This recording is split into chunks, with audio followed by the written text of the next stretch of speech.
جیسے میرا ایک ساتھی تھا، اس نے پانی لیا، کسی کو دوست کو جا کے دیا، اس نے دوست کو پانی لیا، وہ آیا کہ میرے سامنے بیٹھا، آنکھیں لال ہو رہی ہیں، یوں دیکھ رہا ہے میرے کو، تو میں سمجھ گیا کہ اس کے اوپر اس کے ساتھ کوئی آیا۔ میں نے اس سے پوچھا کون ہو؟ بول نہیں رہا ہے، دیکھ رہا ہے، میں نے کون ہو بتاؤ نا، کوئی جواب نہیں دے رہا ہے۔ میں اٹھا جا کے ایک ٹماٹر کی، میں نے بولا بولو گے نہیں؟ اس نے بولا کہ یہ ہمارے اوپر تیزاب ڈالتا ہے۔ تیزاب ڈالتا ہے؟ بولا ہاں، بوتل لے کے آیا تھا تیزاب کی، نا بوتل تیزاب کی لائے نا۔ بولا ہاں، ایک کو آ کے دیے، میرا وہ تو پانی ہو گیا نا، میرا تب کیا ہوا۔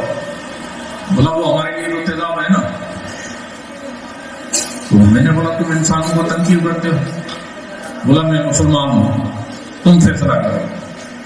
مجھے بولا اگر کوئی مولوی ہوتا نا تو میں اس کو سبق سکھا دیتا، لیکن تمہارا مقابلہ میں نہیں کر سکتا، تو انسانوں کو تنگ کیوں کرتے ہو؟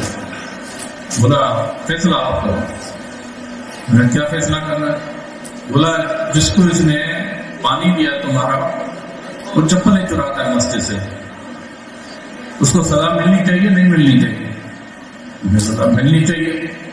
بولا ہم اسے سزا دے رہے ہیں، یہ چھوڑوانے آ گیا اس کو، اور تم نے دیا وہ پانی، تمہیں تو تم سے بدلہ لینے آیا تھا، لیکن تمہارا مقابلہ میں نہیں کر سکتا، تو اب بتاؤ اس کو تم چھڑواؤ گے جو چپلیں چراتا ہے؟ نہیں، اس کی اصلاح کرتے ہیں، اس کو سمجھاتے ہیں، اور انشاءاللہ تعالیٰ سے یہ حرکت چھڑواتے ہیں۔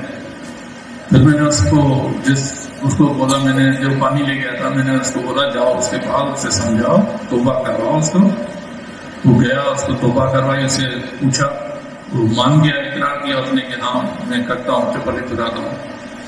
پھر اس کو سمجھایا کہ یہ نہیں کرو، سخت گناہ ہے، کبیرہ گناہ ہے۔ اس نے توبہ کر لی۔ تو اب بتائیں کہ کیا ہوتا ہے کہ کو طاقت ملی ہمارے برے اعمالوں کی وجہ سے۔ اب طاقت ملی برے اعمالوں کی وجہ سے، ہم برے اعمال تو نہیں چھوڑے، ہم اس کے برے اعمالوں کی وجہ سے جو ان کو طاقت ملی، ہمیں پریشانیاں تکلیفیں آئیں، اس کے لیے ہم تعویذ لے رہے ہیں، وظائف پڑھ رہے ہیں، یہ کر رہے ہیں، وہ کر رہے ہیں، تو اس سے کیا ہو رہا ہے؟ نقصان ہو رہا ہے۔